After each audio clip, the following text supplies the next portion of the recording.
Good morning, students. Hope you will be fine and healthy at your home, or you will be interested in your videos. And now we will continue next topic. Where did the worker come from? That is chapter number 5 from history. The age of industrialisation, यानी कि आदि औद्योगिकीकरण का युग हम पढ़ रहे हैं। इसमें औद्योगिकीकरण के युग के बारे में, इंडस्ट्रियलाइजेशन के बारे में। तो where did the worker come from, जैसा कि आपने लास्ट वीडियोज में पढ़ा था द अर्ली एंटरप्रेन्योर्स के बारे में। तो जो एंटरप्रेन्योर्स थे वो कहां से आए थे, फैक्ट्री कैसे सेटअप हुई थी। अब हम बात करते हैं where did the workers come from, यानी कि जो वर्कर थे वो कहां से आए। एंटरप्रेन्योर के बारे में हम लास्ट वीडियोस में जान चुके हैं। फैक्ट्री कहां पर स्टैब्लिश हुई, बॉम्बे में 1854 में हुई, 1862 में फिर अगर हम बात करें तो 6 मिल हो चुकी थी कॉटन की। अगर हम बात करें जूट मिल की, that was establish in Kolkata in 1855 and Elgin mill in Kanpur in 1860. That is also description in last videos we have studied. That is most important questions. Now we will know that where did the worker come from, यानी कि जो workers है वो कहां से आए। Let us continue. Factories needed worker with the expansion of factory. This demand increase. कहते कि जैसे ही फैक्ट्री में काम बढ़ने लगा, काम का विस्तार होने लगा, तो ज्यादा वर्कर की डिमांड भी बढ़ने लगी। इन 1901 देर वर 5,84,000 वर्कर इन इंडियन फैक्ट्री। अगर हम बात करें 1901 की, तो अगर हम बात करते हैं 20th सेंचुरी की शुरुआत की 1901 में, तो 5,84,000 वर्कर थे जो इंडियन फैक्ट्री में काम करते थे।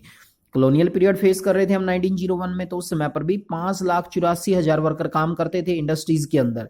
बाय 1946, यानी कि जब अपने को इंडिपेंडेंट मिलने लगी, द नंबर वॉज ओवर 2436, यानी कि 24,36,000, यानी कि 24,36,000 1946 में। आजादी से एक साल पहले यदि हम वर्कर की बात करें तो देखिए कितना ग्रोथ हुआ, 5,84,000 से 24,36,000, ये काफी बढ़ोतरी हुई वर्कर में। Where did the worker come from, तो हम बात करते हैं कि वर्कर आते कहां से थे। मेनली कौन कौन से पार्ट थे इंडिया के, कौन कौन सी इंडस्ट्री थी जहां पर ये वर्कर काम करते थे। In most industries region worker come from the district around. कहते कि ज्यादातर जो इंडस्ट्री थी उसके आसपास के जो डिस्ट्रिक्ट्स होते थे वहां से काम करने के लिए उन इंडस्ट्री में आते थे। Peasants and artisan who found no work in village went to industrial centre in search of work. कहते कि गांव में ज्यादातर जो काश्तकार होते थे, किसान होते थे, जिनको काम नहीं मिल पाता था, वो लोग भी काम की तलाश में यानी कि शहरों में चले जाते थे। Over 50% of worker in the Bombay cotton industry 1911 come from neighbouring district of Ratnagiri. That is most important heading, underline करें। सबसे मोस्ट इंपोर्टेंट जो इंडस्ट्री थी अपनी वो कॉटन इंडस्ट्री थी बॉम्बे में, यानी कि 1911 में। ऐसा कहते हैं कि जो ज्यादातर वर्कर थे, 50% से जो ज्यादा वर्कर थे 1911 में, वो नेबरिंग डिस्ट्रिक्ट था रत्नागिरी से आते थे। Most important, that is most important paragraph outline. भाई 50% से ज्यादा जो वर्कर है बॉम्बे के आसपास का डिस्ट्रिक्ट है, कोई नेबरिंग डिस्ट्रिक्ट है रत्नागिरी से काम करने के लिए कॉटन इंडस्ट्री में आते थे।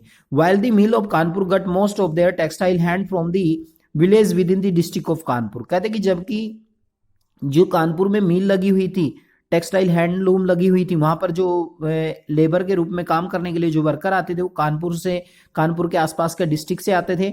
Most open wheel worker move between the village and the city, return to their village home during the harvest and festival. कहते कि ज्यादातर जो मिल वर्कर थे जो गांव से शहरों की तरफ आते थे, तो जब भी कोई या तो हार्वेस्टिंग का समय होता था, फसल की कटाई का समय होता था, कोई भी फेस्टिवल आता था, तो वो लोग क्या करते थे, वो अपने गाँव वापिस लौट जाते थे। Over time a new employment spread, worker travel great distance in hope of work in the mill. कहते कि ओवर टाइम जैसे समय बीतता गया तो जो नए as news of employment spread, कहते कि जैसे ही रोजगार की खबरें फैलने लगी, वर्कर ट्रेवल ग्रेट डिस्टेंस, यानी कि जो वर्कर थे वो मिल में काम करने के लिए लंबी दूरियां भी तय करने लगे। From the United Provinces for instance they went to work in textile mill of Bombay and in the jute mill in Kolkata. कहते कि यदि हम लोग बात करते हैं हमारे प्रांतों की, उदाहरण के लिए हम लोग एग्जाम्पल लेते हैं, they went to work in textile mill our Bombay. कहते कि ज्यादातर वर्कर थे वो बॉम्बे की टेक्सटाइल मिल, बॉम्बे एक प्रोविंस था और कोलकाता भी एक प्रोविंस था। तो जूट मिल कहाँ की है, कोलकाता की। कोलकाता को जूट के लिए जाना जाता है और बॉम्बे को कॉटन इंडस्ट्री के लिए जाना जाता है। तो यहाँ पर भी काम करने के लिए जाते थे। कहने का मतलब है कि जो वर्कर्स थे वो लंबी यात्राएं तय करने लगे थे जैसे ही हमारे इंडस्ट्री का डेवलपमेंट हुआ और लोगों के सामने रोजगार की नई खबरें आने लगी। अब देखिए यहाँ पर क्या कैसे वो अपनी जॉब्स है वो गेट करते थे। Getting job was always difficult even when mill multiply and the demand for the worker increase. कहते कि जॉब प्राप्त करना बड़ा ही मुश्किल था, even when mill multiple and the demand of worker increase. कहते कि डिमांड भी ज्यादा थी, मील की संख्या भी काफी बढ़ चुकी थी, लेकिन फिर भी जॉब प्राप्त करना बड़ा ही मुश्किल काम होता था। देखिए किस पे डिपेंड करती थी जॉब लेना। The number seeking work went always more than the job available. कहते कि जो नंबर था, यानी कि जो जॉब चाहने वाले लोगों का नंबर संख्या थी वो ज्यादा थी जॉब की तुलना में। Entry into the mill was also restricted. कहते कि मिल में एंट्री करने पर भी रोक लगा दी गई थी। Industrialist usually employed a jobber to get new recruitment. कहते कि जो इंडस्ट्रियलिस्ट थे वो एक व्यक्ति होता था जिसे हम जॉबर कहते हैं, जॉबर रखते थे अपने पास। टू गेट न्यू रिक्रूटमेंट, वो नई भर्तियां करता था। अब ये क्वेश्चन आ गया, वो जो जॉबर, जॉबर क्या था? इंडस्ट्रियलिस्ट का एक एम्प्लॉय था जो क्या करता था, जो नई रिक्रूटमेंट करता था। भाई कोई बाहर से आता था वर्कर तो उसकी भर्ती करने का, रिक्रूटमेंट होता भर्तियां करना।